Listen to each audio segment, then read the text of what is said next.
গত ২০ মে ইসরায়েলের সঙ্গে চলমান মুক্ত বাণিজ্য আলোচনা স্থগিত করার ঘোষণা দিয়েছে যুক্তরাজ্য। একই সঙ্গে অধিকৃত পশ্চিম তীরে অবৈধ ইহুদি বসতি স্থাপনকারীদের ওপর নিষেধাজ্ঞাও আরোপ করেছে যুক্তরাজ্য। যুক্তরাজ্যের এই নিষেধাজ্ঞার মধ্যে ইসরায়েলের সঙ্গে সম্পর্ক পর্যালোচনা করার পদক্ষেপ নিয়েছে ইউরোপীয় ইউনিয়ন ইইউ। ইইউর পররাষ্ট্র নীতি বিষয়ক প্রধান কাজা কালাস বলেছেন, ইসরায়েল ও ইইউর মধ্যে একটি বাণিজ্য সহযোগিতা চুক্তি পর্যালোচনার পক্ষে ভোট দিয়েছে তারা। এই পদক্ষেপের একদিন আগেই এক যৌথ বিবৃতিতে ইসরায়েলের বিরুদ্ধে গঠনমূলক ব্যবস্থা নেওয়ার হুমকি দিয়েছে যুক্তরাজ্য, কানাডা ও ফ্রান্স। 65% পর্যন্ত বিদ্যুৎ সাশ্রয়ী হাইসেন্স এসি, যার ফাস্ট কুলিং মোড দ্রুত ঘর ঠান্ডা করে। হাইসেন্স।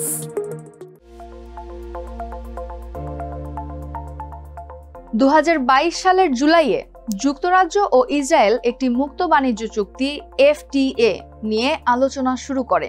এই চুক্তির লক্ষ্য ছিল দুই দেশের মধ্যে আগে থেকে থাকা বাণিজ্যিক চুক্তিগুলোর বাইরে যেসব খাত ছিল সেগুলোকে অর্থনৈতিক অংশীদারিত্বের আওতায় আনা। আন্তর্জাতিক বাণিজ্য সংক্রান্ত পরিসংখ্যানের ডেটাবেজ ইউনাইটেড নেশনস কমট্রেডের তথ্য বলছে 2024 সালে যুক্তরাজ্য থেকে প্রায় 196 কোটি ডলারের পণ্য আমদানি করেছিল ইসরায়েল।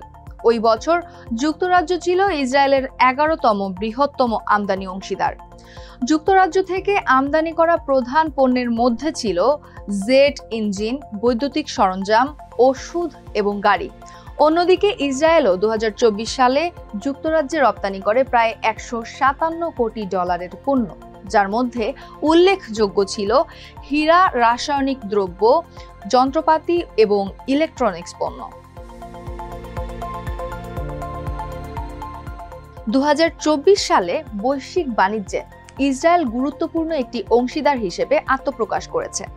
জাতিসংঘের বাণিজ্য সংক্রান্ত তথ্য অনুযায়ী ওই বছর দেশটি মোট 9,150 কোটি ডলারের পণ্য আমদানি এবং 6,170 কোটি ডলারের পণ্য রপ্তানি করেছে। ইসরায়েলের আমদানি ও রপ্তানি দুই ক্ষেত্রেই প্রযুক্তি, ওষুধ ও হীরার মতো খাতগুলো সবচেয়ে গুরুত্বপূর্ণ হয়ে উঠেছে। ইসরায়েলের আমদানি খাতে সবচেয়ে বড় অংশ জুড়ে ছিল ইলেকট্রিক্যাল যন্ত্রপাতি, ইলেকট্রনিক্স ও যন্ত্রাংশ, যার পরিমাণ ছিল প্রায় 1,900 কোটি ডলার।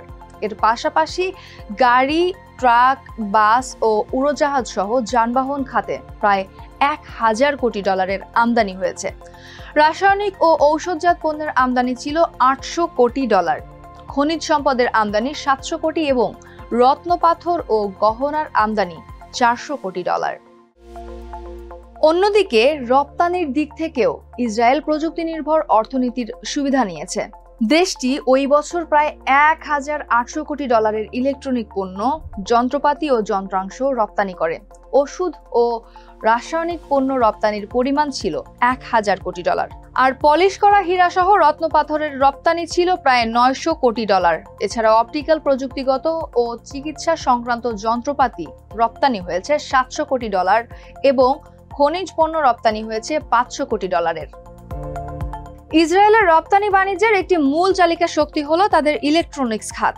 এই খাতের নেতৃত্ব দিচ্ছে ইন্টেলের মতো আন্তর্জাতিক প্রযুক্তি প্রতিষ্ঠান, যার ইসরায়েলে নিজস্ব মাইক্রোচিপ উৎপাদন কেন্দ্র রয়েছে।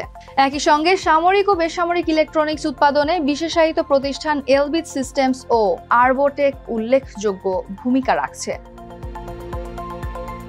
ওষুধ শিল্পেও ইসরায়েল একটি শক্তিশালী রপ্তানিকারক দেশ। এখানে রয়েছে বিশ্বের অন্যতম বৃহৎ ফার্মাসিউটিক্যাল কোম্পানি টেভা, যা বিশ্বের নানা দেশের ওষুধ সরবরাহ করে থাকে। পাশাপাশি হীরা ব্যবসায়ও ইসরায়েলের অবস্থান বিশ্বমানের। দেশটি বিভিন্ন দেশ থেকে শত শত কোটি ডলারের অপরিশোধিত হীরা আমদানি করে, সেগুলো পলিশ ও প্রক্রিয়াজাত করে আবার রপ্তানি করে। 2024 সালে বিশ্ববাজারে 6,170 কোটি ডলারের পণ্য রপ্তানি করেছিল ইসরায়েল। এই রপ্তানি আয়ের সবচেয়ে বড় অংশ এসেছে যুক্তরাষ্ট্র থেকে। ওই বছর ওয়াশিংটন এককভাবে ইসরায়েল থেকে 1,730 কোটি ডলারের পণ্য আমদানি করে। দ্বিতীয় অবস্থানে ছিল আয়ারল্যান্ড, যারা কিনেছে 320 কোটি ডলারের পণ্য। চীনের অবস্থান ছিল তৃতীয়, যার আমদানি ছিল $280 কোটি। যুক্তরাষ্ট্র ইসরায়েল থেকে মূলত হীরা, উচ্চ প্রযুক্তির ইলেকট্রনিক্স, ইন্টিগ্রেটেড সার্কিট, টেলিযোগাযোগ সরঞ্জাম এবং বিভিন্ন রাসায়নিক পণ্য আমদানি করে। আয়ারল্যান্ডের আমদানি তালিকায় ইন্টিগ্রেটেড সার্কিটের আধিপত্য ছিল সবচেয়ে বেশি। দেশটি একাই প্রায় $300 কোটি আইসি পণ্য আমদানি করেছিল।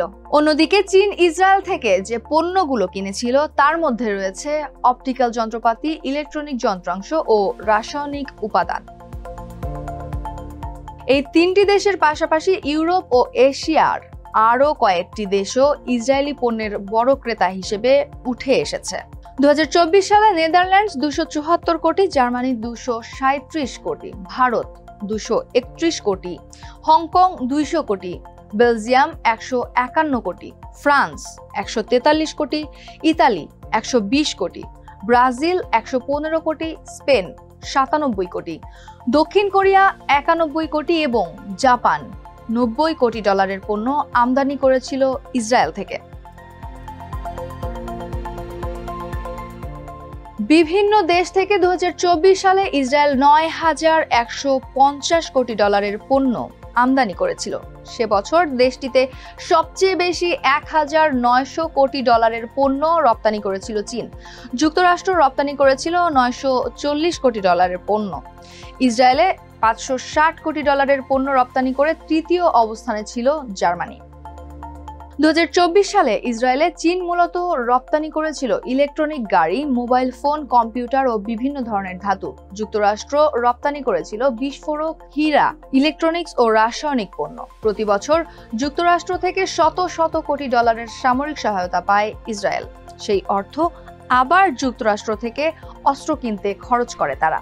আর ইসরায়েলে 2024 সালে জার্মানি রপ্তানি করেছে গাড়ি, ওষুধ, যন্ত্রপাতি ও ইলেকট্রনিক্স। তিন বৃহৎ অর্থনীতির বাইরেও বেশ কিছু দেশ ইসরায়েলের বড় রপ্তানিকারক হিসেবে জায়গা করে নিয়েছে।